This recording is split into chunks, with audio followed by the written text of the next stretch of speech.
சொல்லுங்க, எதை நான் பேசுறேனோ, எதை நான் விசுவாசிக்கிறேனோ, எதை நான் நம்புகிறேனோ அதுதான் என் வாழ்க்கையில, அதுதான் என் எதிர்காலம்.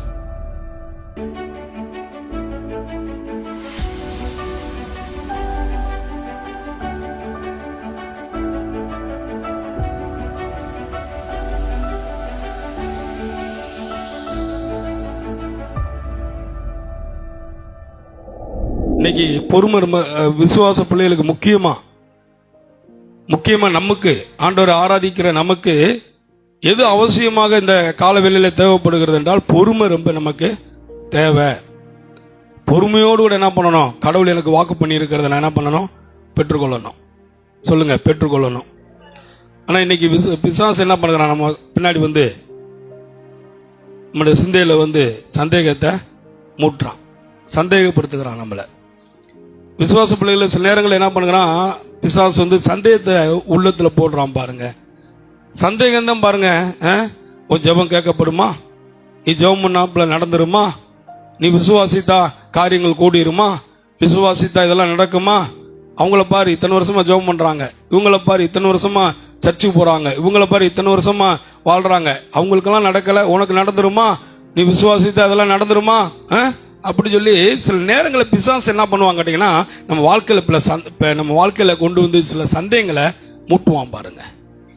ஏன்னா அவன் திருடன். பிசாசு யாருங்க? திருடன்.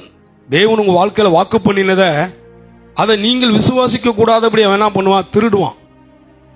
நம்முடைய விசுவாசத்தை என்ன பண்ணுவான், திருடுவான், நம்பிக்கையை கெடுப்பான் பாருங்க. அதனாலதான் பாருங்க, பிசாசுக்கு எப்பொழுதுமே நம்ம என்ன பண்ணணும், கொஞ்சம் விலகி இருப்பது ரொம்ப அவசியமானது.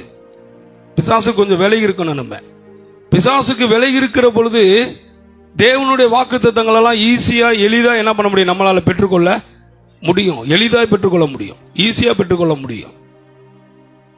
அப்ப பிசாசு எப்பொழுதெல்லாம் நமக்கு சந்தேகத்தை கொடுக்கிறானோ அப்பொழுதெல்லாம் ஒரு காரியத்தை நீங்க புரிந்து கொள்ளணும். என்ன புரிந்து கொள்ளணும்னா, ஓ என் ஜெபத்தை கர்த்தர் கேட்கிறாரு, என் விசுவாசத்தை கர்த்தர் வர்த்திக்க பண்ணுகிறாரு.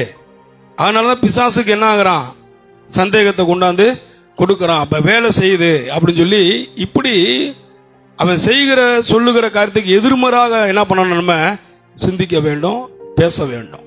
ஆமே, இந்த பேச்சு ரொம்ப அவசியமானது பாருங்க. அல்லேலூயா. அப்ப எதை பேசுறோமோ அதுதான் நம்ம வாழ்க்கையில வரும். சொல்லுங்க, எதை நான் பேசுறேனோ, எதை நான் விசுவாசிக்கிறேனோ, எதை நான் நம்புகிறேனோ அதுதான் என் வாழ்க்கையில, அதுதான் எதிர்காலம். நான் எதை நம்புறேனோ, எதை பேசுறேனோ அதுதான் என்னுடைய எதிர்காலம்.